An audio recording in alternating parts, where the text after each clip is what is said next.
So now this is our day 2 lecture and we are dealing with thermodynamics. So we'll start now with very important topic. The topic is boundaries. How many types of boundaries we have? Already we know about boundary. Boundary is something which divides system with the surrounding. But there are types of boundaries. For example, suppose you have a pipe. You have a long pipe. In this long pipe, any fluid is flowing. So, if the fluid is flowing in the pipe, then that fluid will be everywhere. Everywhere means fluid will be everywhere. But suppose you want to analyze only a particular zone. Suppose you want to analyze only this much fluid. So in that case, you should put a boundary. So how will you put the boundary? You got one boundary here. So the wall itself, this red color wall, this wall itself is behaving like a boundary. But this side also you have to limit your boundary. I mean left and right. So in that case, you have to put the dotted line like this. So now you have done your boundary. It means one boundary here, one boundary here, one boundary here, one boundary here. Okay. So these two boundaries, they are rigid and real also. Now you have this boundary here and this boundary here. So here you can see this boundary is imaginary boundary, right? In real life, you don't have any boundary here. We are creating the boundary so that we can explain, okay, our system is only in this much zone for the analysis. So you got another type of boundary, that is imaginary boundary. Imaginary boundary. Now you see, imaginary and real, clear. You have rigid. Other than rigid, you have moving. Means boundary itself can move. For example, if you have a tire. In this tire you have a pump. Suppose you are filling air in the pump. So when you are filling air in the pump, so suppose this is the size of the tire right now, and when you will fill more air, so you will be getting a new size. So if you are considering this much as your boundary, so this much zone as your zone for the study purpose, so you can see when the air will come, then your zone will become this much, right? Zone will increase. So you got one thing, this length is also increasing, it became this much. Okay, this length is also increasing, it became this much. This length is also increasing, this became this much. Okay, I mean to say that there are certain situations when your boundary can move. Like in this case itself, you see, if you will put piston here, and if you consider this much gas we are going to analyze, then your boundary will be like this. But if you will push the piston downward, then piston will shift downward. Along with that, boundary will also shift. So these are the examples of movable boundary. Okay. Now see, if your boundary is rigid, then whatever will happen with your system, this boundary will not move. If this boundary is movable, it means boundary will move with the phenomena, whatever you are doing. Like I give the example. Then you can have real boundary and you can have imaginary boundary. Okay. So these are the 4 popular types of boundary. Okay. Now again you have types of boundary. In the types of boundary you have, like for example, real and imaginary. Then you can have types fixed and moving. Then you can have types diathermic and adiabatic boundary. So diathermic boundary means another word, diathermic. What is diathermic boundary? Whenever we talk about diathermic boundary, it means this boundary will permit heat transfer between system and surrounding. But if you talk about heat transfer is valid, it means that diathermic. Thermal is possible. But if you talk about adiabatic boundary, adiabatic means heat transfer is not possible. So diathermic means possible, adiabatic means not possible. Now see, this is about the boundary. Now I can ask one question. Suppose you have a ceiling from the ceiling you have fan. Okay, so suppose actually when fan rotates we get air downward. Okay, it means from where you are getting air downward, of course the fan is sucking the air from the upper part and then only it is sending downward. It means if you want to analyze this system, then first of all this system will fall under the category of open system, because mass is entering and then mass is going out. At the same time, if you want to analyze the system, then you have to draw the boundary, because if you don't have boundary,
are you getting the meaning of boundary, types of boundary? Very good.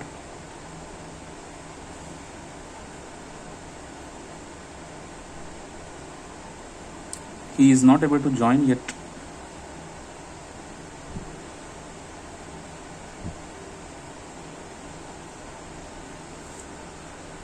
Let him join first.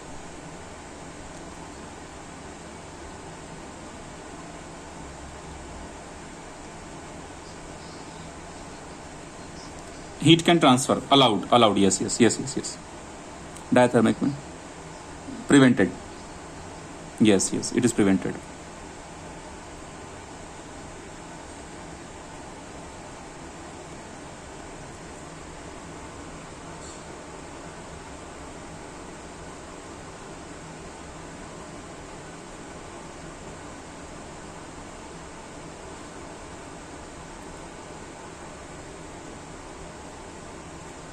Okay, Dhruv, audible?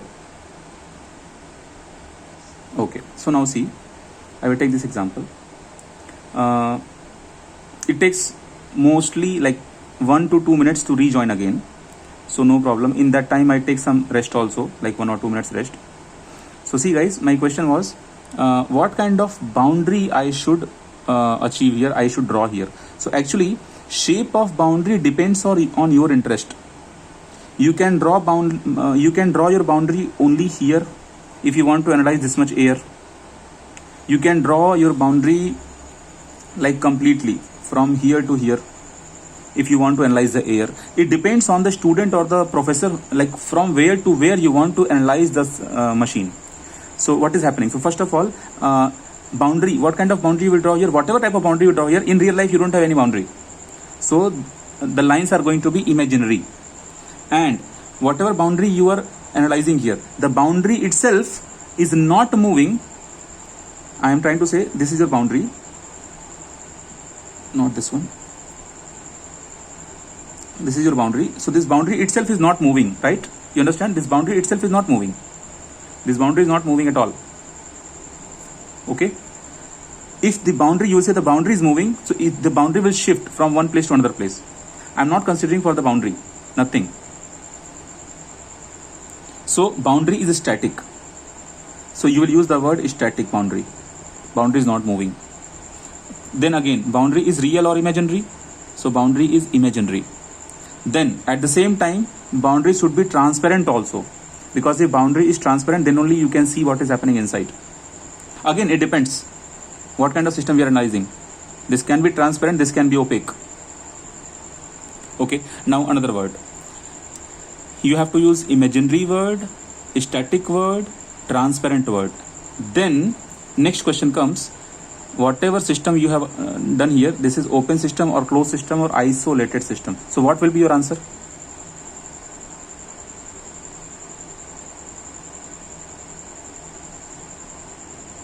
Everyone?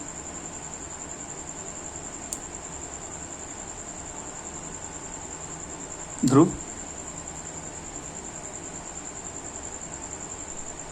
Yes. Dhruv, your answer?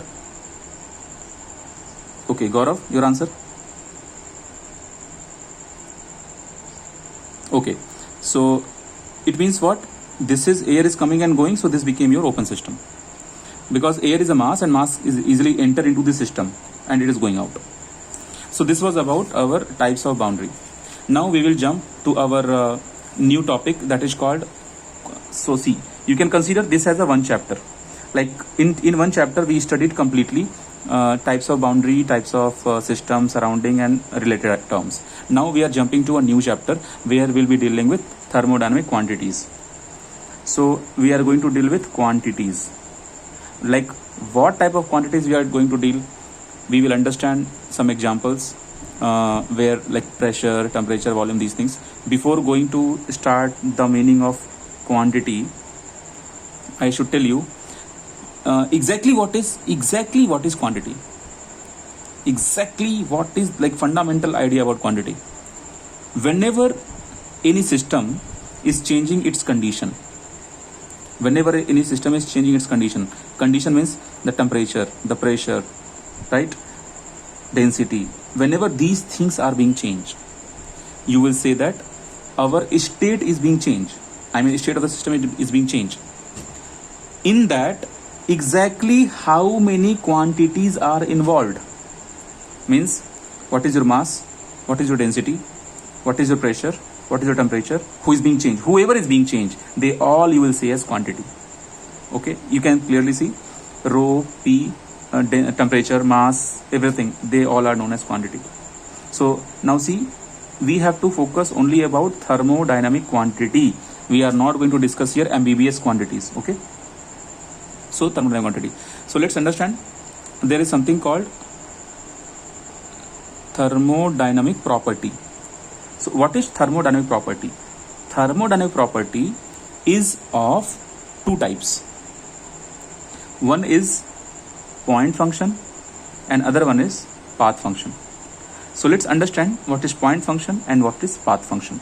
To understand point function and path function, I will give you amazing example and it will make your concept totally clear. Suppose this guy name is Dhruv and suppose this guy name is Gaurav. Suppose Dhruv has taken 10,000 rupees. No, not 10,000. This much Gaurav cannot give, I know. Just consider 1k. So consider Dhruv has taken 1k rupees. No, forget 1k. Just imagine 100 rupees. Because in student life, 100 rupees borrow is okay. Now, he took this 100 rupees for some purpose. Dhruv, tell me for what purpose you took 100 rupees from Gaurav?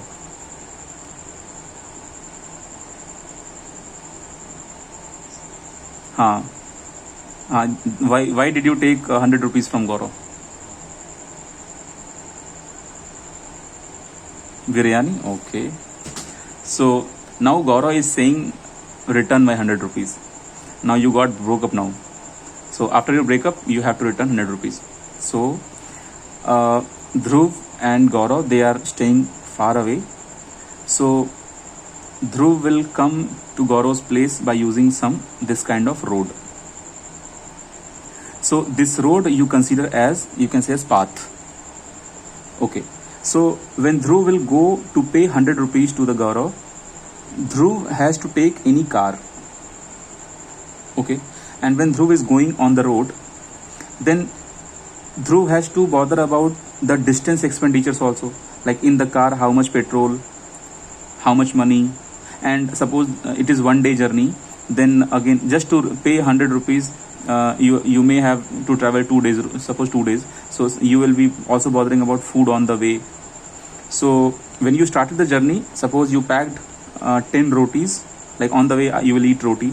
Like in earlier days they used to pack their foods, right, while traveling.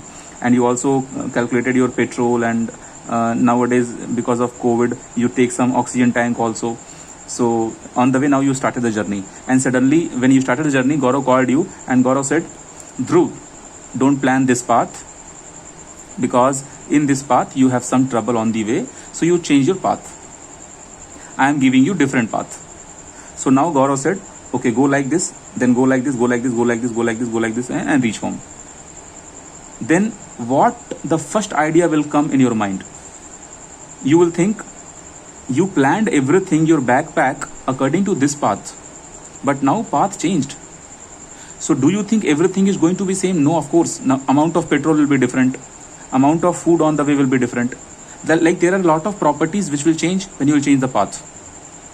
Okay, so but what will not change? That is this 100 rupees.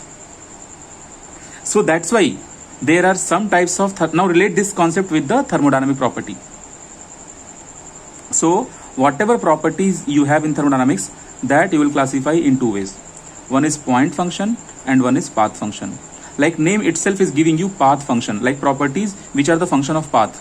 It means if path will change, property will change. But there are some property, they are point function. They are point function, or you will say state function. Point function or state function, or point property or state property. You travel from here to here.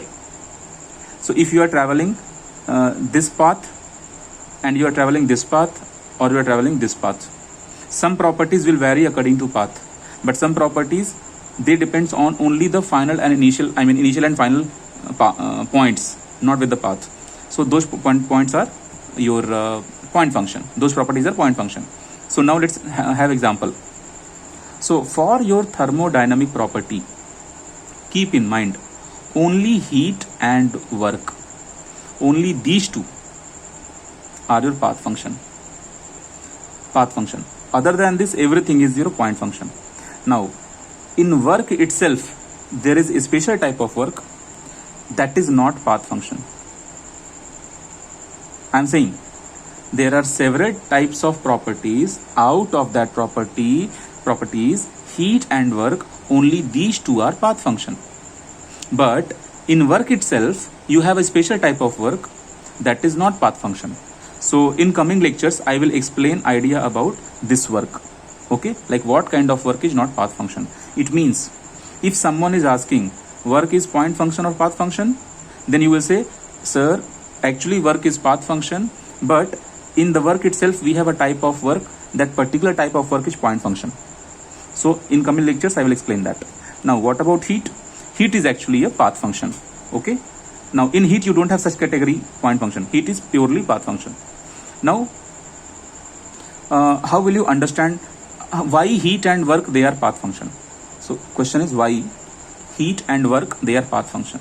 Why they are not point function? Because to understand path function and point function concept, just hold this concept for 2-3 minutes. First understand one basic idea. See, if you want to find out area, you need length and you need width. Suppose I am giving you this rectangle and I am saying this is my length and this is my width, then you can find out your area by multiplying them. Okay, this concept is clear, Dhruv and Gaurav, right? No doubt here. Okay, now with the help of this concept I will teach you why heat and work, they are path function. Okay, soon in some lectures I will teach you about second law of thermodynamics. There I will teach you an equation. That equation is going to be your change in entropy will be equal to the product of heat transfer and change in temperature. Now see, actually I said wrong. ds is equal to q dq into t. This is the formula. So according to this you multiply here. It means your heat transfer is nothing but change in entropy into temperature. Okay, try to understand one thing. If I will draw a diagram which is based on entropy and temperature, then in thermodynamics it is very famous diagram. It is known as TS diagram. So Suppose I am drawing one TS diagram like this, and that diagram comes like this. Imagine it comes like this. So if you will find out area in this strip, so this area is nothing but this length multiply with this length. So this length means this length which is falling on entropy axis. This length is nothing but this length which is falling on temperature axis. So it means what? If you will find the area for this strip under TS diagram, then that is going to give you entropy into temperature. It means that is heat. So how I am connecting this? Are you getting? When you multiply length. So here you got the approach. In entire science, whenever two things are multiplied, you can find out that area under these two properties will give you what? Like for example, your velocity, if you divide by time, you get a property. What is that property? Can you recall?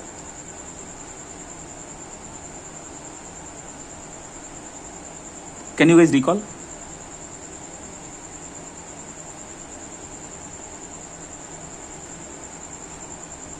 Okay. See, whenever you divide velocity by time, you get a new property that is called acceleration, because acceleration is nothing but rate of change of velocity with respect to time. So now suppose just now I have taught you that concept, the area concept. Suppose I have not taught area concept. Suppose I have not taught, and now I am asking one question. I have acceleration axis and time axis, and I am drawing a curve, and I am asking area under AT will give you which property? So you will say area under AT. So which two I am asking? Area and time diagram. So area and time you multiply. After that, which property you get? So from this equation you can clearly see when you multiply area and time you will be getting velocity. So area under AT diagram gives you velocity. With same concept, if you know this basic formula, work done is nothing but the multiplication of change in pressure or applied pressure into change in volume. Okay, when you do some pressure, when you apply some pressure, volume changes. So if you multiply both, you will be getting work done. So based on this, I can ask you one question. Question is area under PV diagram. So suppose I am drawing this process. So in this process, I want to find out area for this strip. So this and this length I want. Then only I can find out the area. So area under PV diagram gives you work done, and area under TS diagram gives you heat. Okay, this formula is popular formula, but these three connections, heat and temperature and entropy, this comes in second law. So when I'll be teaching you second law, then I will explain this again. My main idea is they both are path function. Heat and work, they both are path function. In the work itself, you have a type of work that is point function. I will explain soon. So path function and point function clear. Other than that, any other function like pressure, volume, and mass and density and temperature and internal energy and enthalpy, they will not change. Okay, they all are point functions. So mostly these type of functions we used to encounter. Other than that, we have Gibbs free energy and or any other type of energy. So in other type of energy, see, very soon I am about to teach you energy also in coming chapters, but right now I am just giving you idea about path and point function. So mostly you will be able to select the right option. Okay, once the point function and path function gets over, then we should understand them by using a mathematical concept also. There is a mathematical concept of differential equation. So I will explain that. So now your topic will be mathematically how to understand which property is point function, which property is path function. So in that, what to do? Imagine you have any property P, and just imagine this property P is actually the function of x and y. Okay, like area is the function of length and width. If you will change length also, area will change. If you change width also, area will change. So when you will change both, area will change. So you can say area is the function of length and width. In same way, here I am saying pressure is the function of x and y. Okay, now see. Till this much physics after this mathematics will come. If you want to find change in the property P, that change can be because of change in X and that change can be because of change in Y. So total change in P we used to write from differential equation. Then the total change, how will you write? dP is equal to dou P by dou X into dx plus dou P by dou Y into Y. And suppose if this property depends on one more factor Z, then that also you will add dou P by dou Z like this into Z. Now see here dy and dz will come. Okay. Now from where this equation is coming? This is coming from differential chapter. This I will teach you in mathematics. Okay. Currently I am considering your P is only the function of X and Y. So when you are differentiating P with respect to X, that time you have to keep Y constant, and when you are differentiating your P with Y with respect to Y, then your X must be constant. Now this total term I will say as M. This total term I will say as N. Now this P is nothing but any property. It can be temperature, pressure, volume, density, anything, any property. And here I am showing you how the property will change if this property depends on these two factors. It is just an example. Property may depends on more than 2, 3, 4. Okay. So there are a lot of examples. Like for example, if you can recall the equation P is equal to rho RT, this equation is known as equation of state. You can see your pressure depends on density, R value, which is gas constant, and temperature. So in this equation, property is depending on three things, but area is equal to length into width. Area depends on two things. So there are several ways property depends on 2, 3 or more variables. So in my example, I have considered property P depends only on two factors. So now here I have written the meaning of mathematical meaning of change. Okay. Now see. Now question comes. We have to choose this property is point function or path function. This was our heading. Like how to choose mathematically your given property is point function or path function. So for that purpose, you have to take this N. You have to take this M. This M you have to differentiate for dou X while keeping Y constant. And then you have to take this N. You have to differentiate this N with respect to Y with keeping X constant. I think I have done a mistake. That mistake is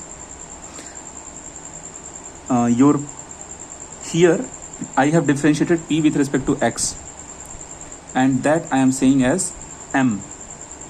Now this M I have to differentiate with respect to Y while keeping X constant. In same way, already when I differentiated P with respect to Y, then I said N. Now I have to differentiate this N with respect to X, and I have to keep Y constant.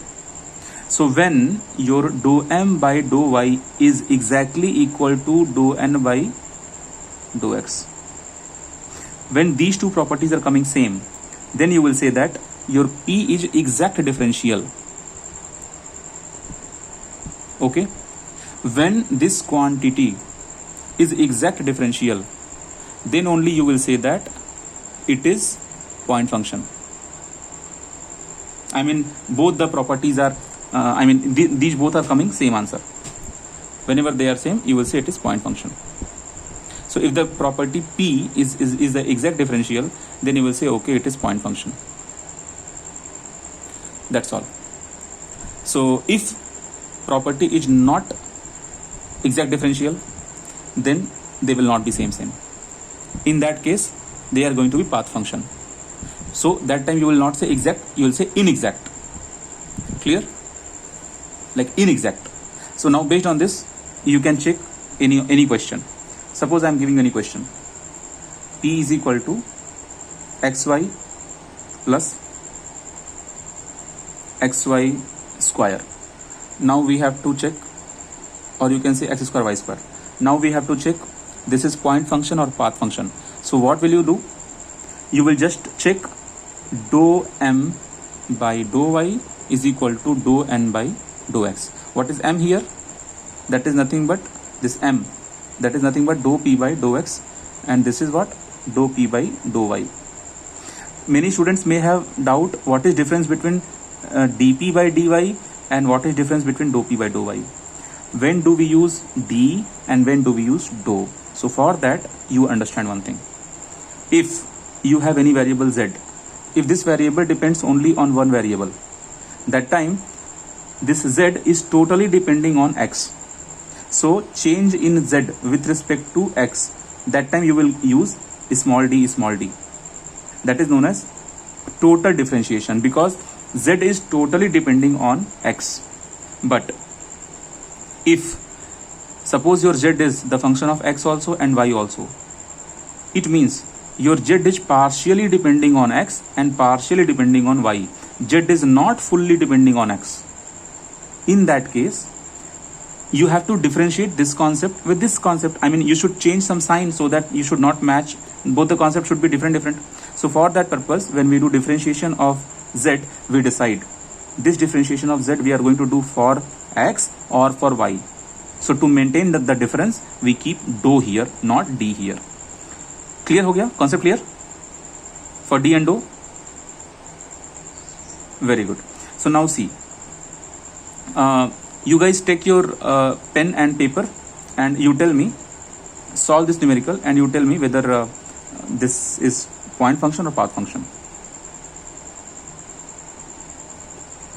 So what we have to do, you have to quickly find your dou m by dou y and dou n by.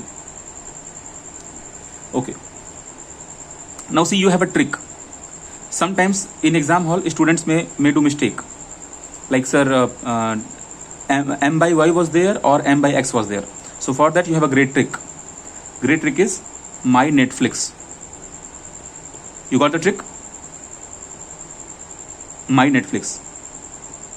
It means m by y, n by x. Gaurav, Dhruv, clear?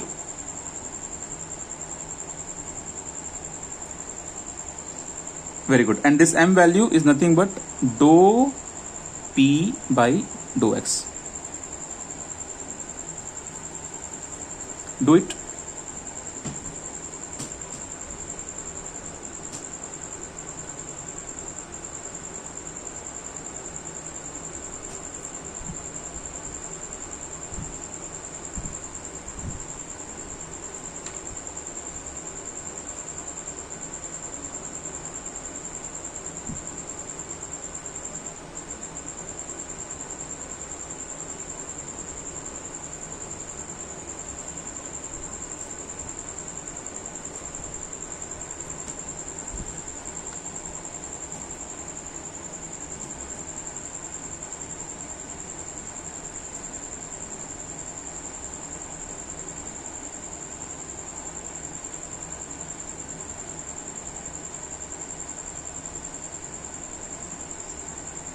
Not equal. So if they are not equal, then it is going to be path function, correct?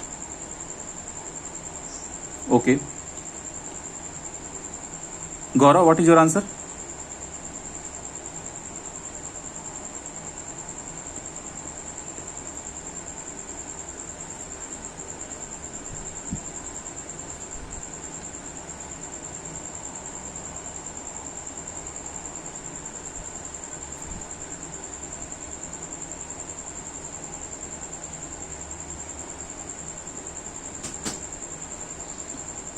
Not equal? Okay. So if it is not equal, then it is going to be path function.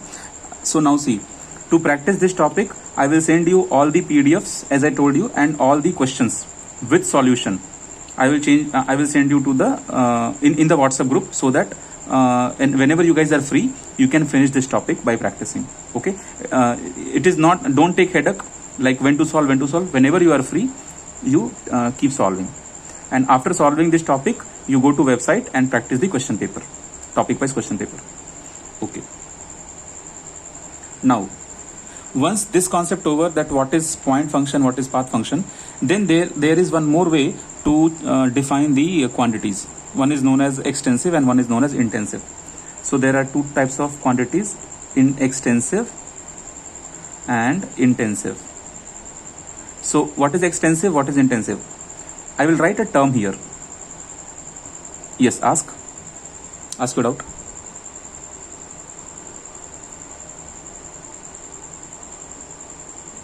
Not audible, ask your doubt. Yes, Dhruv, actually you were mute.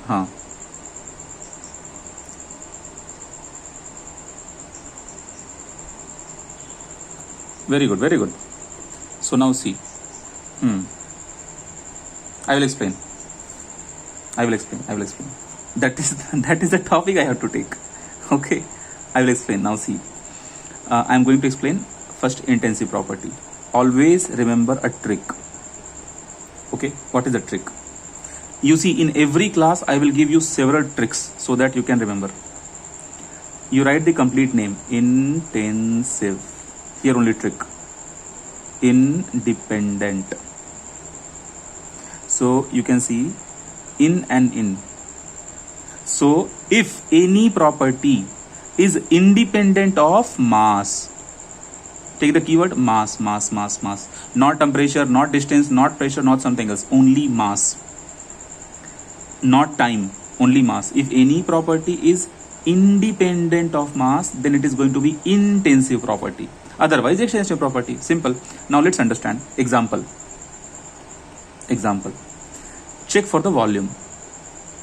Okay. Suppose you have a cup of tea. As always, in every class I take tea. So now in this, ginger tea. Thank you, man. So now take ginger tea. So suppose this mass is 100 ml. Okay. Now you have a jug, the hot jug. In this you have tea loaded. So currently the mass is just consider 0.2 kg. Now add some more mass in this. So the level will increase. So you can clearly see volume will not be 100 ml. Volume will increase. So we are adding mass and volume is increasing. At the same time, what will not increase? Just imagine you have a jug. In the jug, you have some tea. Okay, so for Gaurav and for Dhruv and for me, I have 3 glasses or cups. Suppose here the tea is at 70 degrees Celsius. So when I will pour the tea in this, in every cup tea will come. Now you can see here when the tea was inside, your mass was very high. But in the glasses, mass are small. So mass distributed now. But temperature will not change. Every tea will be having 70 degrees Celsius. So it means temperature is not depending on the mass. So it is independent of mass. So it is independent, so means intensive. Concept clear? Very good. Dhruv and Gaurav? Now you think, very good doubt. That's why I have given you a trick. You think, density. Add some mass. Do you think density will change?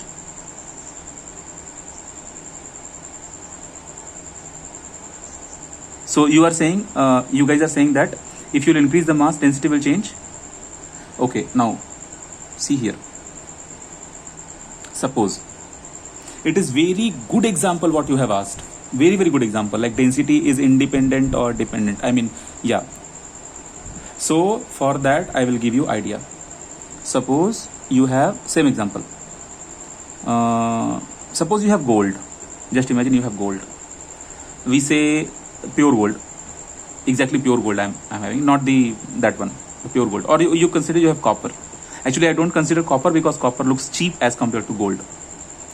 Okay, so when you have gold, suppose this gold is 1 kg. Then after being rich, you purchase 10 kg gold of same variety and you mix with this gold. So you got total 11 kg gold. Do you think density will change? What is your idea? No, density will not change. Density How? Man, they both are gold. How density will change? Again, one more example. Suppose you have tea, ginger tea.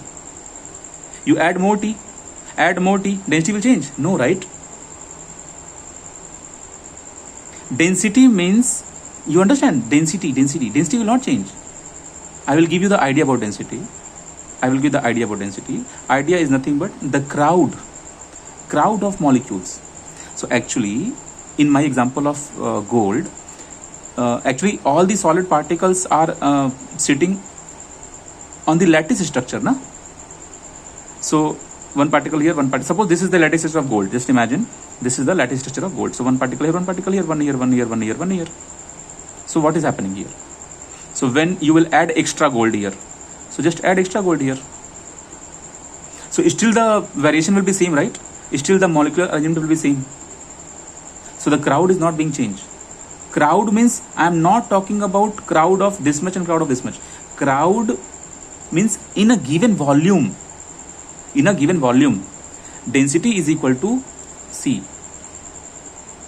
You can see M is equal to VD is your basic formula to remember density. So when you will divide mass by volume, you will be getting density. Mass is nothing but kg. Volume is nothing but meter per second. Meter cube. Actually, suddenly I saw V, and in my subconscious mind, V means velocity. That's why I said meter per second. Actually, V is density here, volume here. So now you imagine, if you are increasing the mass, at the same time you are increasing volume also. Right? In that case, density will not change. When you will add on solids, like in my example, if you add T also, there is only one possibility when density will change. And for that only we have a special name, compressible. If your matter is compressible, then density will change. In that time, you cannot say density as that property. For example, suppose you have a chamber. In this chamber, you have any hole. From this hole, you are sending any gas inside. So suppose some 10 ml gas you are sending, then you are closing the gas. Close the valve. So suppose in 10 ml you got only 500 molecules. So suppose every molecule weight is 1 kg, mass is 1 kg. So you got your 500 kg mass. So 500 kg mass is occupying how much volume? The entire volume. So this is going to be V. So according to this ratio, you will be getting your density. But if you open the valve and if you will add extra 10 ml, so you got 1000 molecules now. Then your mass will increase, then your density will increase. But your volume is not increasing because volume is same. So it depends what kind of density we are talking. Guys, clear? Yes. So yes. Now see, this is the part where if you will give interview for PSUs or if you will give interview for your masters, here they may ask this kind of question and you will get stuck. Now let's understand some examples of a specific of intensive property. You can clearly see volume. What about volume? Intensive or extensive? Volume is okay. Now what about energy? What about energy? What about heat transfer? Very good. What about work transfer? Yes, very good. They all are extensive properties. Okay. Then you go for the pressure, temperature, density. Yes. Here you have volume divided by mass. Then it will be specific. That is a specific volume. So if you are removing the mass, then of course it will not depend on mass. Suppose you have any property A, which is nothing but mass into B. So if you will talk total MB, means property A, then this depends on mass. But if you divide this by mass, then mass will get cancelled. Then you will be having only B. So this will not depend on mass. So A by M means specific. So mostly we have some properties, we call them as specific, like specific heat, specific volume, specific density. Like there are so many specific enthalpy, specific kinetic energy, specific potential energy. There are so many things where we add a specific term. Mostly 99% time, specific property means divide by mass. There is only one property when you are going to encounter. There are some more, but only one in thermodynamics and your course, where specific means does not mass. Something else. There is something called specific gravity. That property I will teach you soon. But currently I will change my topic, and my topic is, again we have classification in the quantities. First classification I did as path function, point function. Then I did as extensive and intensive. Then I am doing total and specific quantities. So total quantities means, specific quantities means that will be defined for per kg mass, and total means you have to multiply the mass. For example, suppose you have a home. In that home you have 4 people. So suppose every people will eat 2 apple. So you are going to the market and you are saying that you give me 2 apple per people, or per person, you say, not people. 2 apple per person. And if that shopkeeper knows mathematics or science, then he will call you like this. Hey, like this he will say, अरे ओए ध्रुव, इधर आओ, इधर आओ, इधर आओ, इधर आओ, क्या बोल रहे हो, इधर आओ, क्या बोल रहे हो, 2 एप्पल पर पर्सन, मतलब यहाँ पे, मतलब मेरे माथे पे क्या लिखा हुआ है, तुमको क्या समझ में आ रहा है? ये 2 एप्पल पर पर्सन क्या होता है जी? तो तुम बोलोगे, अरे भाई हाँ, तुम हमको 2 एप्पल पर पर्सन दो ना. What will he say? He will say, okay, you tell me number of persons. Because if you are saying, okay, you give me only 2 apple, then he will give you 2 apple. Otherwise, he will shut down his shop and he will say, this kind of customers are increasing nowadays. After Viru sir class, I will stop the shops. So now see what will happen. Don't go. In last class I told you, right? Don't go to shop and don't tell me like give me 6 into 10 to power minus 22 3 molecules of water. And in today's class I am saying, don't go to shop and say 2 apple per person. See, if you are feeling the science, if you are experiencing new theories, you should practice this with your nearby people. Then only they will realize that, okay, my son and my daughter is being engineer now. Okay. So actually my point is, 2 apple per person means, 2 apple per person means you are not sure how many persons are there. Correct? So you cannot purchase the apple. Suppose you have a pipe.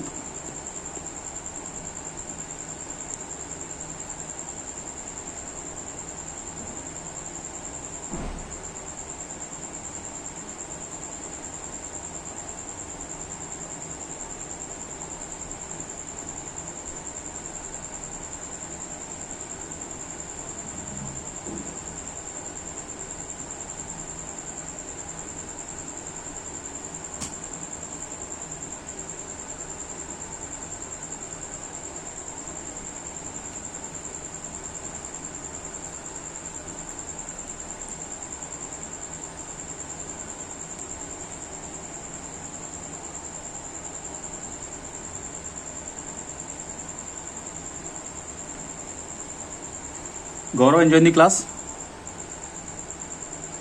Very good. Superb.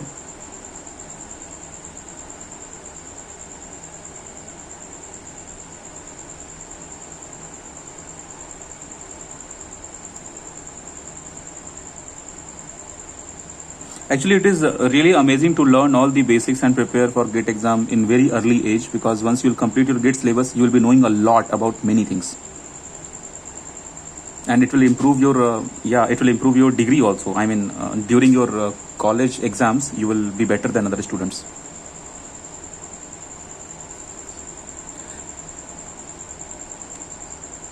Okay, Dhruv, we'll start. So I was saying that imagine if here there is a pipe and any mass is entering in the pipe, and I am saying that energy which is entering is 10 joule per kg. Then this data is not giving you complete picture, because you can see joule per kg. This data is not giving you a complete picture that how much kg is entering. So when you will tell me that 2 kg per second mass is entering, 2 kg per second mass is entering, it means what? Every second 2 kg mass is entering. It means 10 joule per kg. Every kg contains 10 joule. And here in 1 second, how much kg? 2 kg. So 10 joule per kg and 2 kg per second. And if I will ask, how much total energy is entering per second? Then what will you say? Sir, total energy means you multiply the total energy. I mean, because this energy is not total energy. This is specific energy because you are dividing by mass. So you have to multiply with the mass. So if you multiply, then this kg and this kg will get cancelled. Then you will be getting joule per second. It means joule per second. That is nothing but 20. 10 and this 20. No, actually this is 2. This is 2, this is 2. So 10 joule and this is 2 here. So 20 joule per second is entering. Okay. Now if 20 joule per second is entering, you know one more extra thing. There is something called power. That power is joule per second. That is watt. Let's understand something about power because this topic we have taken. So now I am explaining about power. You should, as a mechanical engineer, you should be master to feel the power. Okay. Now see guys, whenever you have power, either you will consume power in our mechanical engineering, either you will consume power in any engineering or you will deliver power. Right? Okay.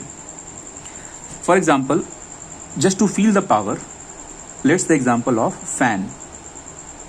Suppose I am having table fan. In this table fan, from this side, sorry, not from there, from this side, you are supplying electrical energy. And your target is this side, you should get your power. That I will say as wind power. You should get the power. So you can see when the air is coming out with some kinetic energy, correct?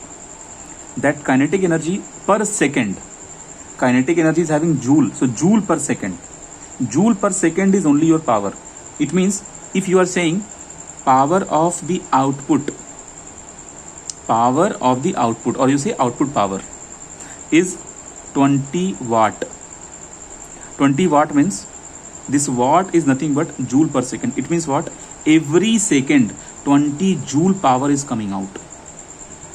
Now this is the power which is being generated by the fan.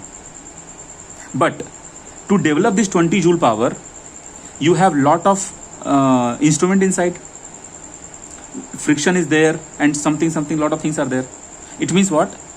To develop this 20 watt power in the air, from backside the electrical energy must be greater than 20 watt because some energy will go to the loss, right? So more than 20 watt you have to supply.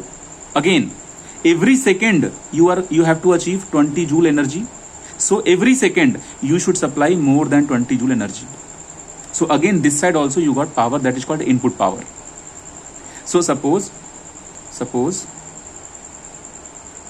if you have a suppose if you have a device and you know that using this device you have to generate 20 watt power. So this 20 watt power, if you feel this is nothing but 20 joule per second. It means what? Every second this device will generate 20 joule energy. To do so, your input must be greater than 20 joule per second. Suppose it is 22 watt. 22 watt means 22 joule per second energy you will supply inside. Then per second 22 joule is coming inside. So 2 seconds will be loss. We have some gears, we have some lot of things inside, some friction and blah blah things are there, some magnetism, anything can be inside. So the 2 joule energy is being you cannot reduce, I mean you cannot make it zero. Whenever we are making in a real machine, we have some loss. What kind of losses we have? It depends what kind of machine you are running. In electrical engineering, if you are running transformer, so you will be having magnetic hysteresis and magnetic losses. If you have compressor, then you will be having some sound. If you will be having some kind of friction, this kind of losses you will be having. So if you are having a some kind of, suppose, heater, no, bulb. Suppose this machine is nothing but bulb. So what is the role of bulb? You use bulb in the house to generate the light. You don't use bulb to generate the heat. Okay, but there will be some heat, of course. If you touch the bulb, don't touch the bulb. Don't touch the bulb. You can touch the bulb if the bulb you are purchasing at the shop. No problem. You will be safe side. But once the glowing bulb, you should not touch. You know, Hindi एक कहावत है, छोटा बच्चा होता है ना, जो छोटा बच्चा, वो लैंप जल रही होती है. पहले पुराने टाइम में आता था कैरोसिन का लैंप, गांव में होता था, है ना. छोटा बच्चा बार बार जाएगा, उसको छुएगा. पेरेंट्स उसको रोकते हैं, मत छू मत छू मत छू. एक बार उसको छू लेने तो मजा आ जाएगा. उसके बाद वो सब कुछ छुएगा, लेकिन लाइफ टाइम लैंप नहीं छुएगा. तो ऐसा ही है. मेरे कहने का ये मतलब है कि whenever we have a device, in that device we have energy input and we have energy output. Now learn more, something more. Imagine you have any compressor. Now you have got the compressor. Suppose you are running a company and you are manufacturing compressor. So on the compressor, what are the ratings you will write? You know, on any machine you have rating. In rating, what are the things you want to mention for sure? So one thing you should mention for sure, 220 volt. It means what? In India, mostly we have AC supply of 220 volt. It means this compressor you cannot connect with some other volt. In your main source, the supply should be of 120 volt. In our houses, in our daily house, in our daily routine, in our house, office and everywhere, we have 220 to 240 you'll be getting, like in between, with the loss, everything, 220 to 240 you'll be getting. And your devices, mostly your devices are, nowadays new devices are rated for 230. So if you have less than 230, then it will not work properly. I mean, little bit change does not matter, but if you have, suppose, 300 volt, so your device will blast in the sense the components will go beyond limit, so they will not work properly. So I mean to say, voltage rating you should give if you have any compressor. Other than that, suppose if you have, what else you can give? You will give the watt. Suppose you are giving 200 kilowatt compressor. This 200 kilowatt compressor, what does it mean? Now, because recently, just now you have understood, you have two types of watt. 1 watt is here and 1 watt is here. I mean, one is input watt, one is output watt. So whenever you have any device, on that device, whatever watt is written, it depends on the type of website. Sorry, it depends on the type of device. For example, if you are purchasing compressor, there also what will be written? It means what? This compressor in output is this much. This compressor output is this much. When you will connect with 240. Now suppose you have a bulb. Nowadays CFLs are there, LEDs are there. So whenever you have LED, mostly it will be around 10 watt, 10 to 14 watt. Rarely we go for 20 watt. If you guys are knowing about LED, can you guess how much watt we use in our daily life, CFL and LED on the stores? Any idea? Like that. Yes, like that. So I mean to say that whenever you will purchase LED, in that LED, suppose it is rating 10 watt LED. So what is the meaning of this 10 watt LED? It means you are going to consume 10 watt per second or you are going to give 10 watt per second. Are you getting my logic, what I am trying to teach? Yes. So that is the meaning. So whenever you are purchasing anything, and if you will go to the shopkeeper, you see, this is the problem. Problem is, whoever is selling something, they should know everything about that. But mostly people are, see, students are saying, sir, there is nothing happening in India. But it is actually because of teachers. If teachers will develop that kind of thought process in the students, then that student will become a new teacher and they will deliver the same idea to the new generation. You know, you can't even realize, long back, just imagine before 5,000 years. Before 5,000 years, whatever Gita, Mahabharata, Shloks, Vedas we had, that time we had no printing press. But still, those Gitas, Ved, Mahabharat, those shloks, Sanskrit, everything, they delivered to us. Till now. There was no printing press, but still we have that. Do you understand how? Without printing press? Because that time teaching process was teacher to student. That's all. There was no book, nothing. Teacher is there, student is there. Then student is there, then he will become teacher. Every shlok, everything will be completely memorized with lot of practice. That's why in earlier days, teacher used to be like a teacher. Nowadays, teacher is nothing but a part-time job. You can't even imagine. People say, in part-time I do home tuition. In part-time I do teaching. This is the down level of teaching. But one day I will take teaching to that next level where everyone will try to say that I want to become a teacher. Whenever, if you'll ask any young guy, what do you want to become? Mostly 3-4 names will come. Engineer, doctor, astronaut, something. That's all. Rarely you will see that, okay, I want to become a teacher. Why? Because students are not being inspired with their teacher. They are being inspired with when they are seeing IAS officer, when they are seeing biography of Abdul Kalam, Mr. Sir Abdul Kalam, like they want to become astronaut. But rarely you will find someone that will say, I want to become teacher. There are a lot of loopholes in the thought process, that's why. Okay, we'll come to the point. So this was about our total and specific quantity. If your quantity is divided by mass, then it will be a specific quantity. Suppose you have heat. If the heat you will divide by mass. So this is your total heat. When divided by mass, it will be a specific heat, a small q. Okay. Now we have very interesting question. Let's solve that question.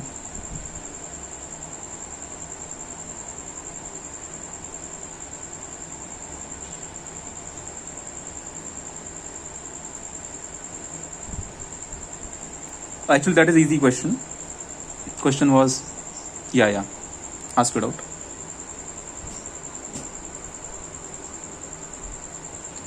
Actually, see, power is not work done per unit time.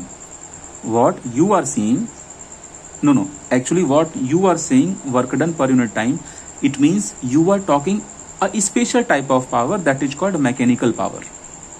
Actually, main formula of power is energy per unit time. Okay, this energy can have several different forms according to the branch of engineering. When you are in mechanical engineering, your energy is going to be kind of work. That work you will be achieving by some force, by some torque, by some motion or somehow. But when you are dealing in electrical engineering, this energy is going to be according to your electrical engineering. Like that time you will be writing your energy, electrical engineering P is equal to I think just a minute. When we talk about electrical energy, we write VIT. Yes, this will be your electrical energy formula. Electrical energy. Yeah, and it depends. It depends on the type, which branch you are talking.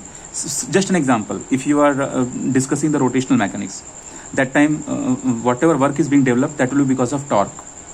Okay, so torque into the angular velocity will give you this thing, power. So it depends. So if you are saying power is work done per time, work done per second, you are not wrong. Only thing is this power became mechanical power, and then you have electrical power. For example, I hope you understand, right, what I'm saying? Very good. Okay, so now we have one small question. Question is, okay, this question I will send you in the PDF, so it will be better. You guys solve there. It is easy question, you can solve here, but it's better solve in PDF itself. Okay, so tomorrow, after tomorrow's class, I will send all the PDFs in the group, and I will, Dhruv, I have not, Gaurav, I have not added you yet. I was just waiting for your confirmation. I will add you now. So now we'll go for pressure. Now this topic is very important. After pressure, we'll understand temperature, and then we'll understand volume. Okay, so pressure. So whenever you talk about pressure, So first of all, you have a basic formula for pressure. Every time pressure is equal to force by area. Now which force and which area, that is important. Suppose you have any box and sides are A, B, C, D. Okay, let me draw 3D.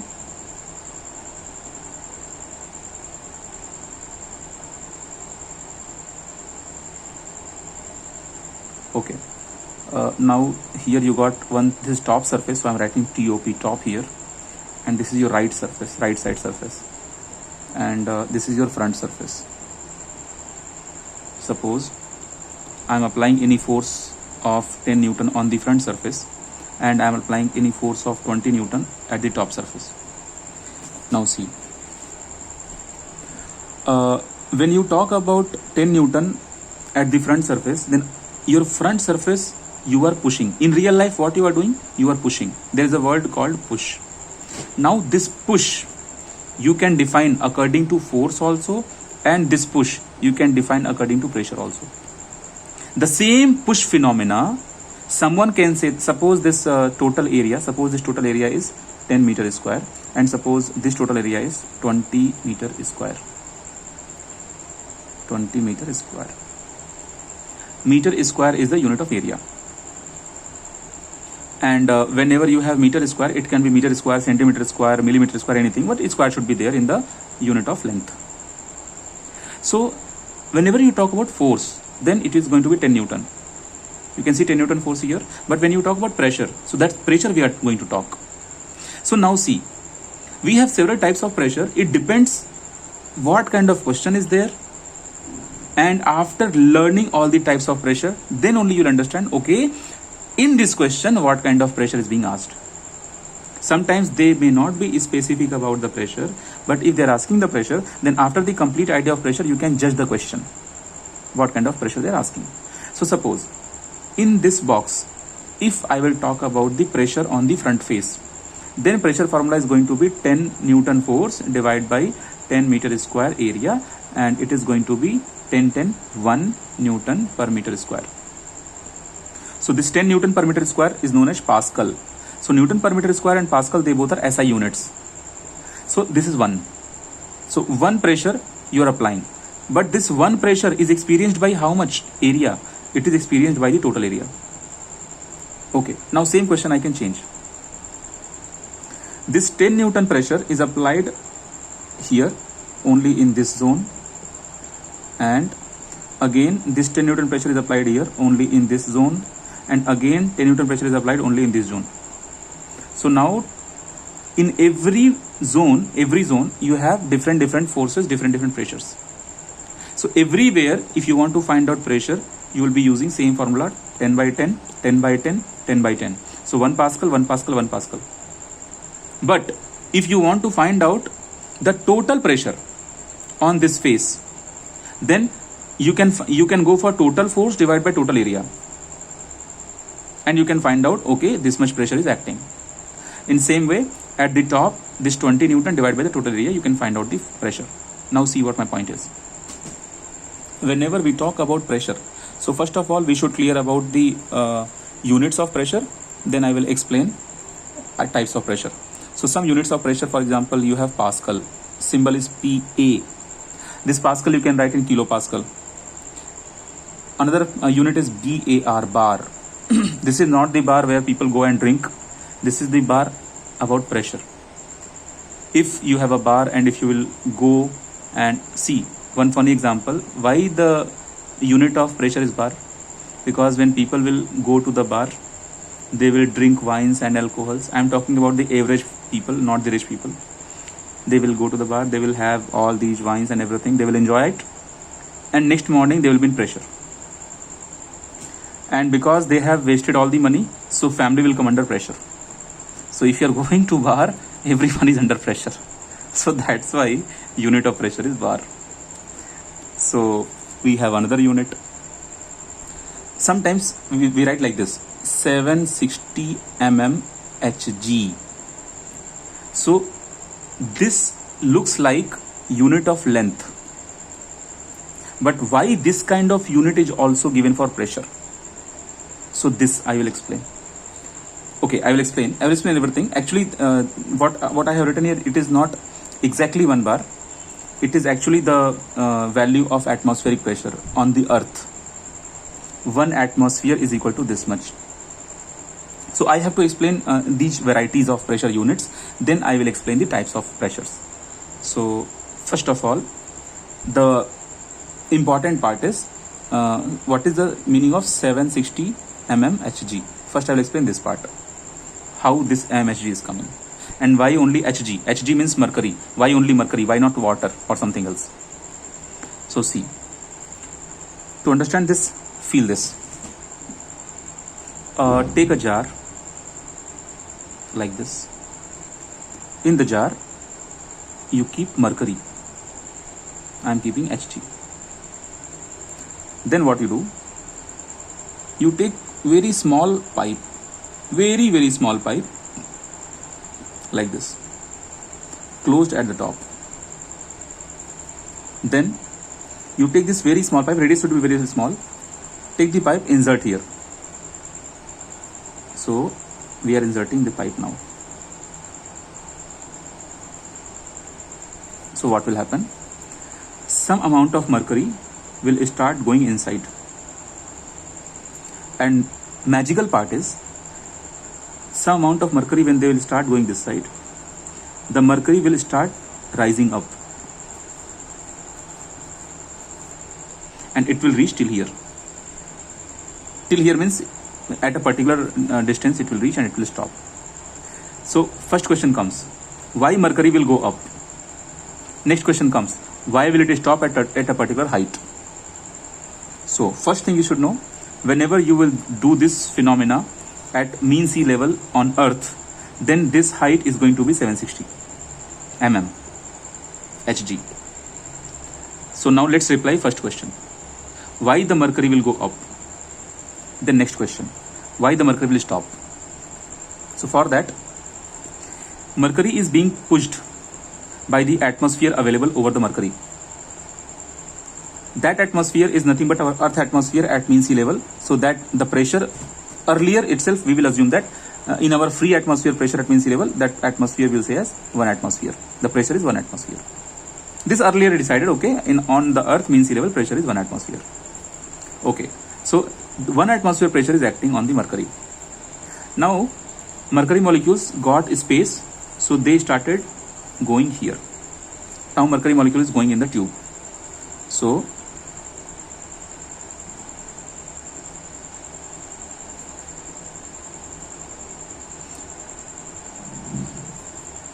now mercury molecule is started going inside, so it is raising.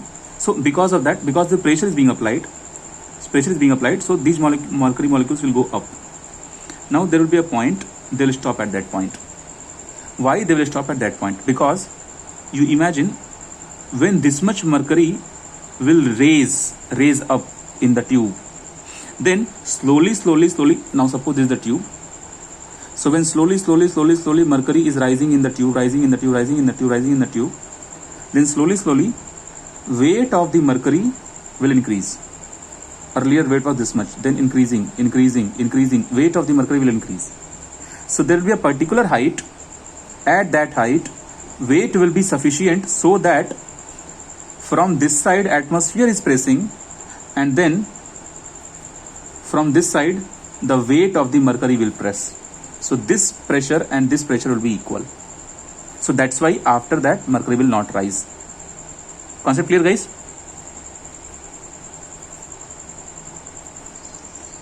Very good. So now if you want to measure the outside pressure, suppose you want to measure the outside pressure, already you are saying that is 1 atmosphere. If you want to measure outside pressure, that is nothing but equal to this pressure what is being applied by the mercury. Very easy. No need to mug up anything. I mean, your mercury is applying some pressure, then only it is not going up now. And both the pressures are equal and opposite. That's why. So it's better you find out mercury pressure. So how can you find out mercury pressure? So what are the things are here? You have density in the mercury, you have height taken, and mercury is applied pressure because of G. Okay. So you have height, you have rho, you have G. So rho GH is the formula to find out pressure, and this pressure is known as hydrostatic pressure. So what is hydrostatic pressure? Hydrostatic pressure is the pressure when we consider fluid is in static condition and pressure because of the fluid weight of the fluid, not because of molecular bombardment, not because of motion, because of weight of the fluid. Guys, clear about hydrostatic pressure? Very good. So yes, why not? See, the pressure here experienced by the mercury, right? I will explain again. So this pressure is experienced by the mercury. Okay, think in this way. Suppose you have surface and here you have a spring. Now keep one coin here. When you keep the coin, spring will come little bit down. Then keep one more coin. The spring will come down. Then keep one more coin. Then spring will come down. So you can clearly see here, you are increasing the weight. So whenever you are increasing the weight, this system is applying pressure on the spring. I told you, right? When you talk about push, this push you can talk either in terms of force or in terms of pressure. So currently this push I am talking about pressure. So in this example, pressure is being exerted on the spring because of weight. But because this solid, because these coins are solid, that's why we are not saying hydrostatic pressure. But if the same question you will replace like this. This is the ocean. This is the seabed. And till here you have water. Suppose this is 8 kilometer depth. And here you have small boats over the ocean. And suppose someone is jumping and coming this much depth.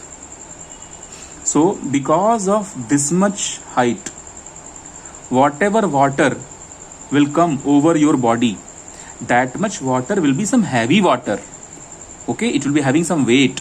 So because of this weight of the water, you will experience pressure. And you will die if this is beyond level. So if you will go more below, then you are increasing more height. So because of that, again, pressure will exceed and people may die. So in this case, we are not considering ocean is moving or not. Ocean is stationary or we are considering that there is a water column above your body. That water column is some heavy column, like a metal, like a something else. So you are like when water is over you, of course you have to carry the water.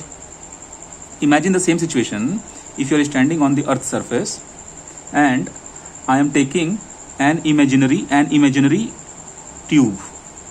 I am taking imaginary tube. Imaginary tube means only I can see the tube. You will not experience the weight of the tube. Now, because this is imaginary tube and is special magic tube. Like you cannot feel the weight of the tube. And this tube walls are very strong. If you will fill anything inside, tube will not leak. So let's put water inside. So you will feel the weight of the water. Okay, weight of the water.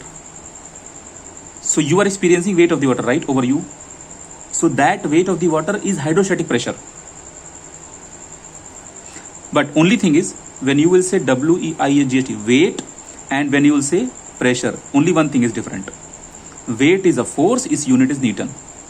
But when you will say pressure, pressure is a pressure, its unit is Pascal. Okay. So I told you, whenever we talk about push, we either talk in terms of force or we talk in terms of pressure. So in this lecture, I mean right now we are talking about pressure because we want to understand. So see, I told you that hydrostatic pressure formula is rho GH. You can also understand how formula is coming rho GH by using same concept. Okay, suppose you have ocean and you are jumping inside the ocean, and suppose you are reaching here. So suppose I am considering over your body this much water column is coming. Now see, some basic concept you understand. Mass is nothing but volume into density. Okay, volume, if you imagine, if you see from the top, it will look like a circle. So actually this is nothing but a cylinder. So in cylinder, if you will find out area, if you will find out volume, that is nothing but area into height and into this density, I am saying rho. Okay, which area we talk? We talk area of this cross section. That is nothing but circle. So circle area is pi r square. Okay, so let the area be A, no problem, and height h and rho. This became your mass. Okay, this mass, if you will multiply with g, it means multiply with g, then this became your weight. Weight is nothing but a force. Okay, now if you want to find out, if you are sitting down here, if you are sitting here, then how much pressure you are experiencing. So this entire question you can convert as you are sitting here and over that you are experiencing this much force. So when you find out pressure is nothing but force by area. So this entire thing, if you divide by area, so area will get cancelled. Whatever is remaining, that is your pressure. So this pressure is known as hydrostatic pressure. Formula is rho gh. Okay, and if you will forget the formula in future, then you have a trick.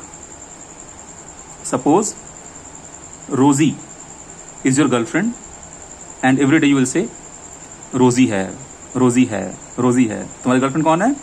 रोजी है. In WhatsApp we write H for है. So pressure कौन देता है? Girlfriend देती है pressure. तो रोजी क्या है? तुम्हारी गर्लफ्रेंड है, तो प्रेशर देगी. तो प्रेशर कौन सा? हाइड्रोस्टैटिक. तो प्रेशर फॉर्मूला क्या बनेगा? रोजी है. क्लियर हुआ? रोजी एच. Very good. मजा आया?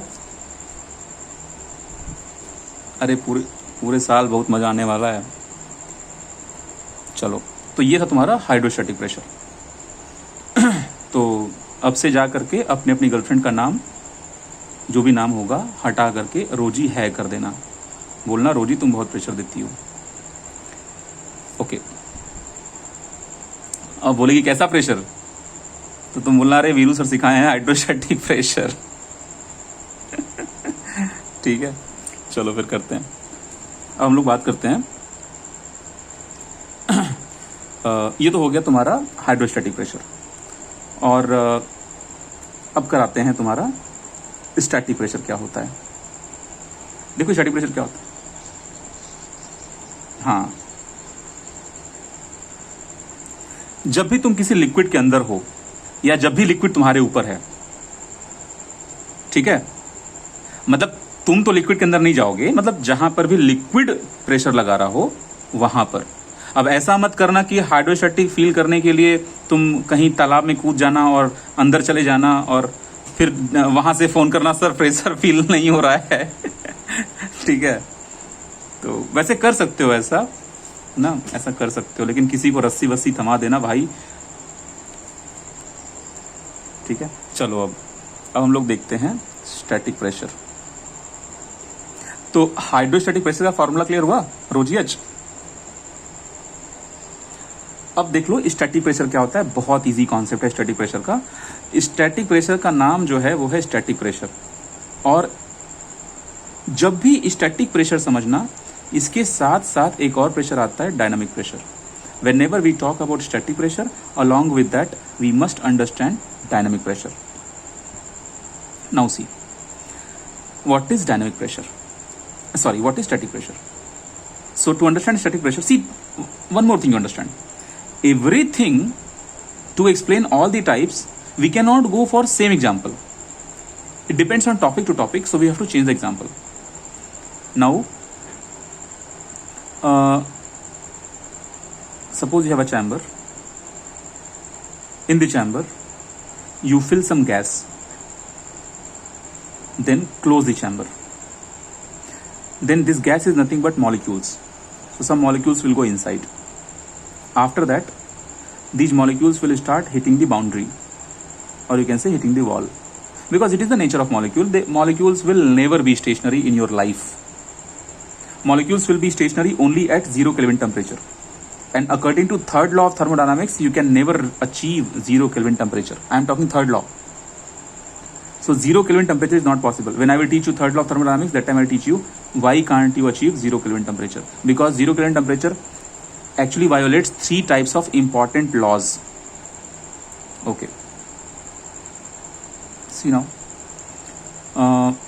So when molecules will start bombardment, then everywhere molecules will start bombardment. At every point, the wall will experience pressure. Okay. So whenever at this point pressure P1 is coming, at this point pressure P2 is coming, at this point pressure P3 is coming. So like right now for neat and clean diagram, I have taken only few molecules, but in reality, like lot of molecules will be there, and every time at every wall, at every portion of the wall, molecules will be bombarding. So every time your wall is experiencing pressure.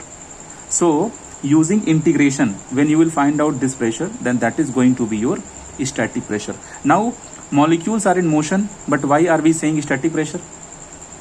We should say motion pressure, dynamic pressure, velocity pressure, something else. But why are we saying static pressure? For that we have, I think during demo class I told you there is concept, like in last class also I told you concept of macroscopic and microscopic view. So in macroscopic view, whenever you see everything by naked human eye, everything you see in macroscopic view. But when you use a special machine like microscope, when you want to see things at molecular level, atomic level, then you talk about microscopic. So at microscopic, these molecules are in motion, and that will always be in motion. Whether you understand this topic or not, you can never stop molecules. They will always be in motion. In case of solids, they are not in motion, but they are in vibration. Anyway, they are in motion, because vibration also you can consider a type of motion. So any molecules in the universe I'm talking, there is no place where you have 0 Kelvin temperature. This is the minimum possible temperature in the universe. Theoretically, not practically. Practically, if you will Google it, some nano Kelvin temperature they have achieved, like 10 to power minus 14 or 12 something. I'm not sure about the data, but it is mentioned on the Google that how much minimum temperatures they have achieved in the laboratory. Minimum temperature. Okay. So whenever you achieve, I mean to say that whenever you are seeing anything at microscopic level, molecules are moving. And if you talk about, there is something called fluid. Fluid means either liquid or gas. So whenever you talk about fluid, especially molecules are free to bombard. So they will keep on bombarding. So that pressure is known as static pressure. And why are we saying static pressure? Because if the chamber is not moving, or the entire fluid at microscope, at macro, MACRO, at macroscopic level, if the fluid is not moving, then you will say fluid is in rest. Fluid is in rest means stationary. For example, like very popular example, a cup. In the cup you have tea. The tea is a special tea that is called ginger tea, and the tea molecules will always bombard your wall. But you can see, if you are sitting here, then in your frame of reference, this tea is in rest.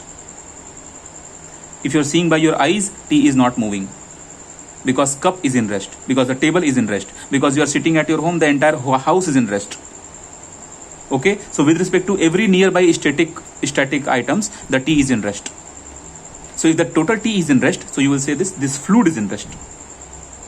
When you say the word fluid, it means you are talking about macroscopic, MACRO. But when you say the word molecules, then it means you are talking about microscopic. So in macroscopic view, the T is in rest, means the T is static. So whatever molecules are bombarding on the wall, that pressure you will say as static pressure. And you have a formula to calculate the static pressure. What is the formula to calculate static pressure? See, P is equal to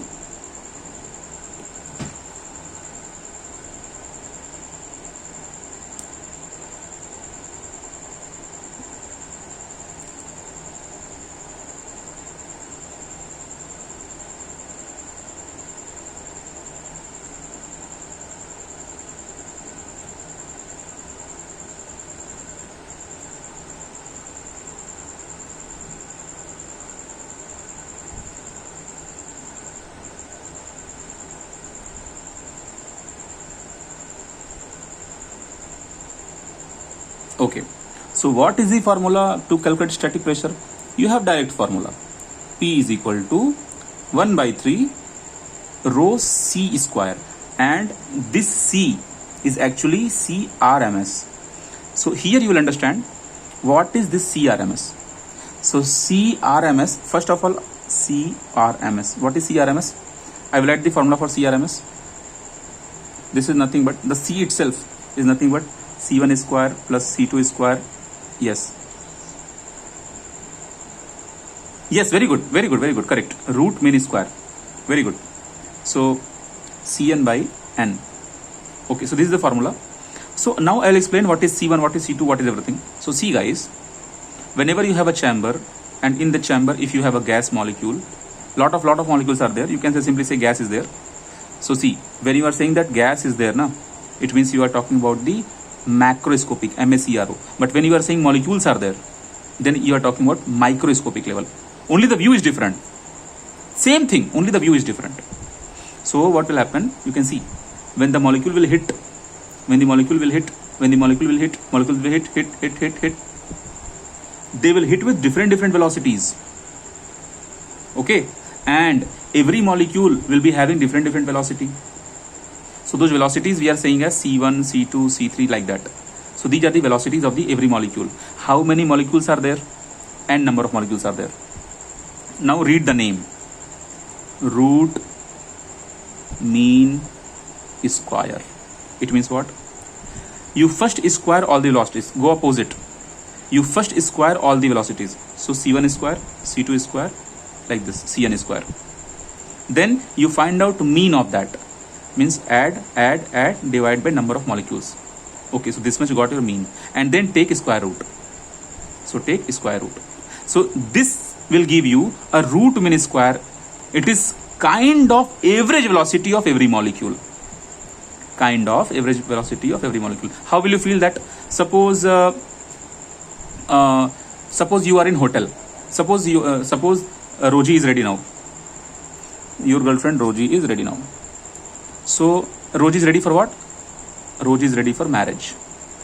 So if you are marrying Roji, then you are going to invite your relatives and friends. Okay, don't marry now, after COVID. Then you are free to invite. Then what will happen? Suppose you are booking a hotel. So in the hotel, that hotel person will tell you, sir, how many plates? Correct? Then you will be confused. You will say, sir, small kids are there, newborn babies will be there, some middle age people will be there, some old age people will be there. Everyone will not eat same, right? So hotel will say, I don't bother, sir, you just give me number. Number of person nahi, number of plates. So according to number of plates I will charge. It does not matter in every plate you are eating 1 gulab jamun or you are eating 10 gulab jamun. That I don't know. Like that they will talk. How many plates? And if someone is simply taking the plate and just taking one papad in the plate and that's all, sir, I will charge some money. I mean, whatever per plate money is. So here they talk about the average idea. In same way, in the chamber, every molecule will run with different speed, but every molecule you cannot judge. Because if you cannot imagine how many molecules are inside, right? You forgot the example 23, 6.0 to 10 to the power 23. This is just 1 mole. Just in 1 mole, these many molecules are there. How many moles will be inside? How many molecules will be inside? So number of molecules is very different, and they all are bombarding. So everyone will be having different velocity. So that's why we found a way. That way is, let's talk about CRMS. So CRMS means under root this thing. Once CRMS is done, then you can find out your static pressure. That pressure is going to be 1 by 3 rho CRMS square. Now see. So this was about your static. Now let's understand dynamic pressure. So when you have a chamber, already gases are inside. These gases are inside. The entire gas I am considering in rest.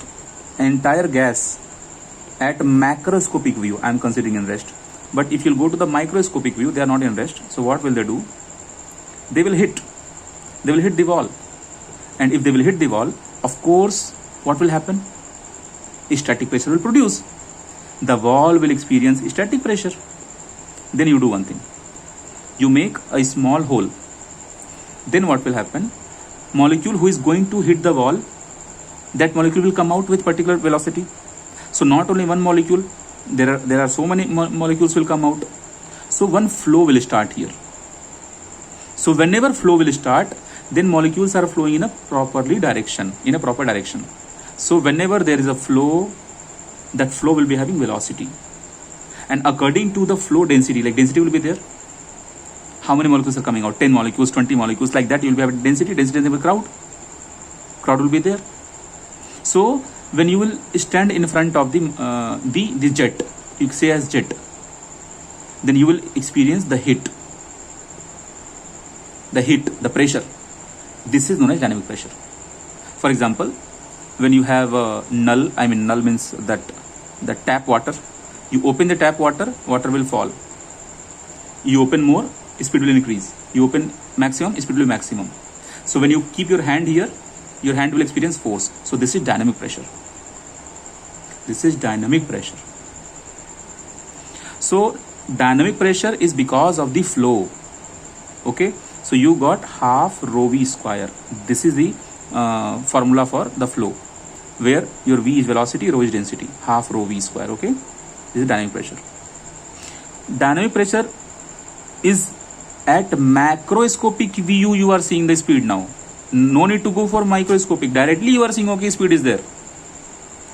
It means, let's imagine this. Let's imagine, suppose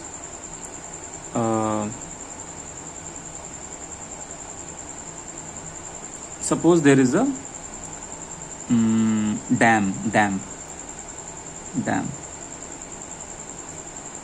So in this dam, water is there, and here you are putting a door. Door is closed. Another example, you have a river, and river you are closing, and there is no water in the river. Suddenly one day water came out with very high speed. Okay, just hold down this with this.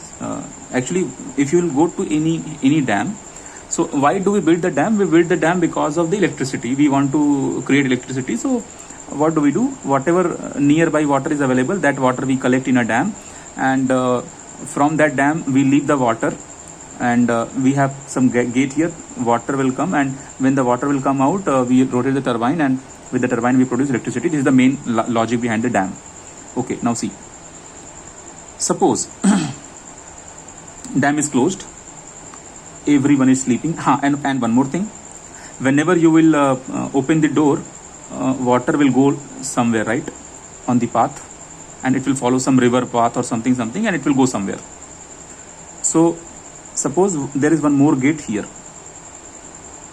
So when the dam is closed, there is no water inside. Okay, now see. Imagine there is one night some accident happened, everyone was sleeping, and already Roji is ready, marriage is done, you have paid lot of money to the hotel, now marriage over, everyone is sleeping calmly. And the same day, suddenly this door broken.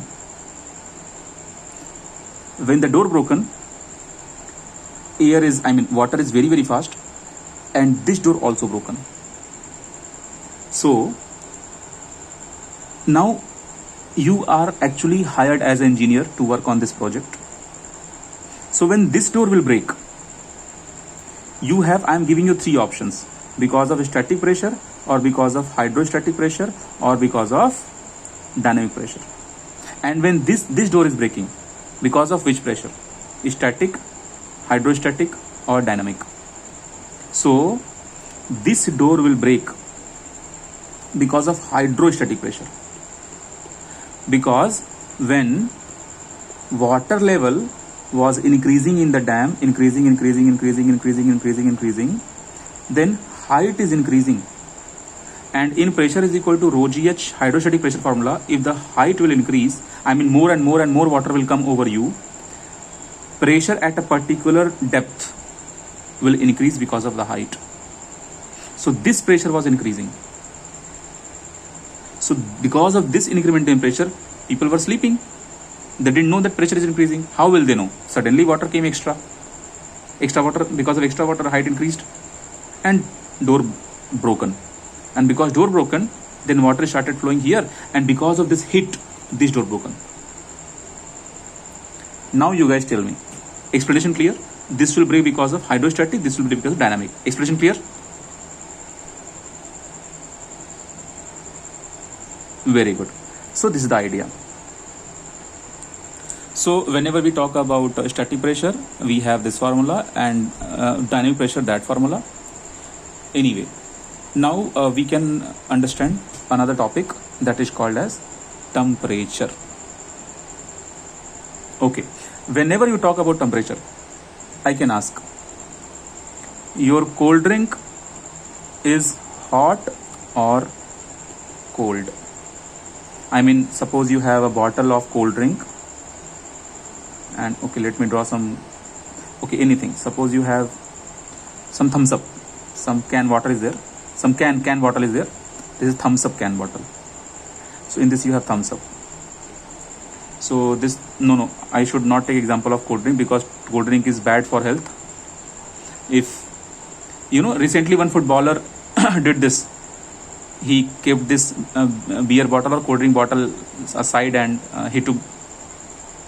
Okay. So even we will do the same. No cold drink. We will talk about something else. Okay, so we can take about the aqua, means the water.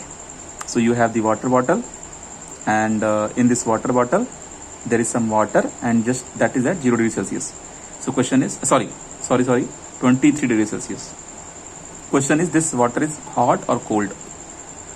Tell me your answer.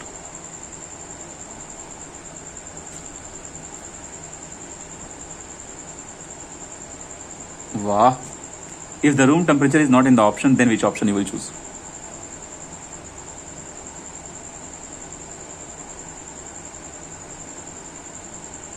Hot? Okay. Other student? Gaurav?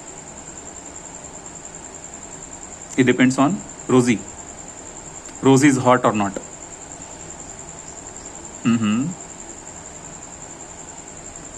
Then okay, I understood what you guys are trying to say. So guys, actually temperature is a relative quantity. You cannot say temperature is hot or cold. Temperature is the measurement of hotness or coldness of any object. But temperature is hot or cold, that we can't say, because that is a relative quantity. If you have a water bottle at 23 degrees Celsius and another bottle at 24 degrees Celsius, so as a human, you may not be able to judge the temperature difference by the touch or by the drinking. But if you know the data 23 and 24, then with respect to 24, 23 is more cold, but 24 is hot. Okay, so if you want to discuss what is temperature, then you will simply say temperature is defined as the degree of hotness or coldness. Only one line. Because maybe in your interview they may ask, okay, define temperature. Then how will you define temperature? So temperature is defined as the degree of hotness or coldness. Hotness or coldness. It is actually a physical property of quantity. Like you have a quantity, any quantity is there in this chamber. So it depends on that. Okay. See, in daily life, when we talk about something is hot, something is cold, then in our subconscious mind, we compare with something. If I say that today Chennai is, like, because I stay in Chennai, so I can say today Chennai was cold. It means in my subconscious mind, I am trying to compare this cold weather with some hot weather. What is the regular weather of Chennai? Okay. So again, come to the main thing. We have several types of temperature. We have 4 popular temperature scales. Like popularly, some people know about Celsius, some people know about Kelvin. Mostly, some people know also about Fahrenheit. Rarely they listen about Rankine. If I am saying that my temperature is 671.67 Rankine, so if I'll only write the data, student may not understand what is this written. Like if I'll write 10 meter, student can quickly understand, okay, it is the length. But if I'll write R here, you may be confused like, okay, why this R is. So now understand. So now see, you can convert your temperature of degree Celsius into Kelvin. So best part I will tell you, when you have Celsius, every temperature scale is having its absolute temperature scale. So for Celsius or degree Celsius, or there is one more name, centigrade. For Celsius you have Kelvin as the absolute scale, and for Fahrenheit you have Rankine as absolute scale. So actually you can convert your Celsius temperature into Kelvin temperature by using formula Kelvin is equal to Celsius temperature plus 273.15. Don't worry about the text, I will give you the PDF, it is written there.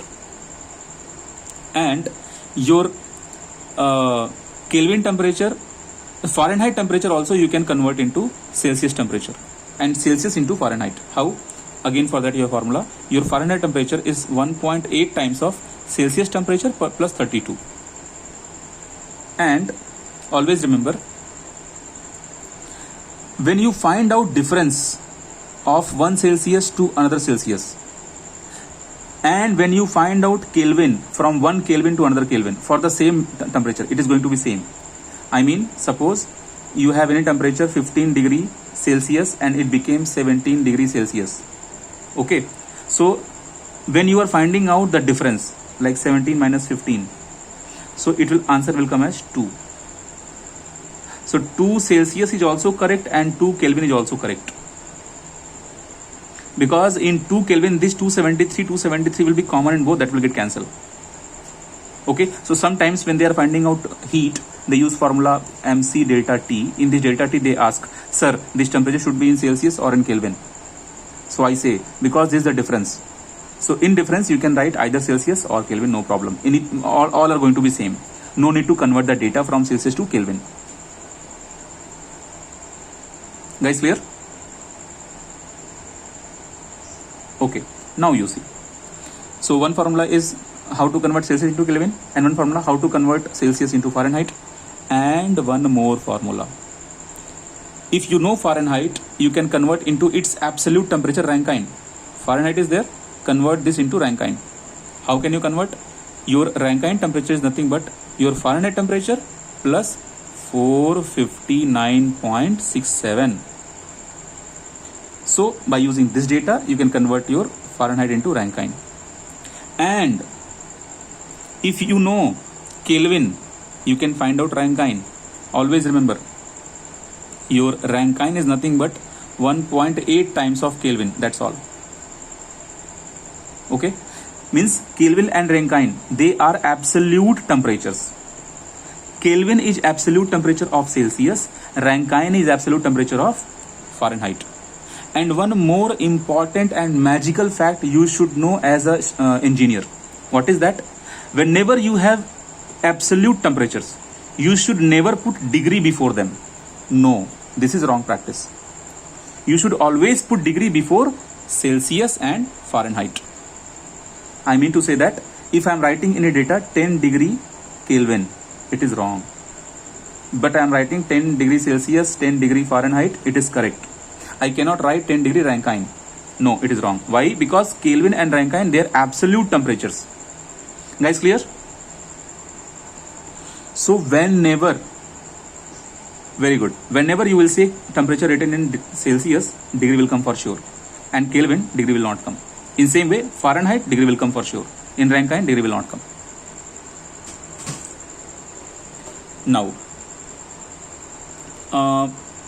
Now I am going to teach you molecular interpretation of temperature, like why there is a temperature. like physical feel. Why there is temperature? Like why there is pressure, you understand? Because of heat we have the pressure. We have like three popular ways about pressure. But why do we have temperature? I have to explain that. Okay, actually I went so far in temperature, but before that I should cover absolute pressure, gauge pressure, vacuum pressure and atmospheric pressure. But let me finish temperature and then I will come to that those 4 or 5 pressures again. So I have not completed pressure till now. Let's bother about temperature first. Let me finish temperature. Why do we have temperature? Actually, there is something called Boltzmann constant. There is something called Boltzmann constant and symbol is Kb. This Boltzmann constant is having a value. That value is nothing but universal gas constant divided by Avogadro number. Universal gas constant is universal constant, so it is having a constant value. That value is 8.3143. Now see, this 143 you should not forget. 143 means I love you. This is what I learned when I was growing as an engineer. Okay, 143 is I love you. How? I is a single word, 4 is 4 word, LOVE, and 3 is YOU. 3 letters are there. So 4 letter, 3 letter. So when I was learning this idea, then at the same time someone told me not only I love you, I miss you is also possible, because this also contains 4 letter. And then someone told you I hate you is also possible. So if you are using 143, be careful. So now you see, if you have 3143, so this unit is going to be in Joule per mole Kelvin, and Avogadro number unit, first of all the value 0.023 into 10 to power 23. Here 23 and 23, sorry it is 23 and 23 they are same. Actually mostly in books they will write 0.022 into 10 to power 23, but nearest value if you will take, so 23 and 23 will give you same answer. So it will be recalling, like easy to recall. So now this unit if you will check, it is going to be molecule per mole. Now see, per mole and per mole will get cancelled. Then you will be having, solve this, then you will be having 1.38043 10 to power 23 minus 23. Now if you will check the unit, so it is going to be Joule per Kelvin per mole. So you can write Joule per Kelvin and then you can write per mole. Let's have the physical feel. Let's have the physical feel. Physical feel is, in 1 mole, per mole means 1 mole, correct? Sorry, not mole, I am wrong. Molecule is remaining, sorry, mole got cancelled. Molecule. It is actually molecule. Okay, so in 1 molecule, at every Kelvin temperature, this much energy will be available. Guys, getting my point? What is the physical feel of this data? Check the unit, Joule per Kelvin molecule per molecule.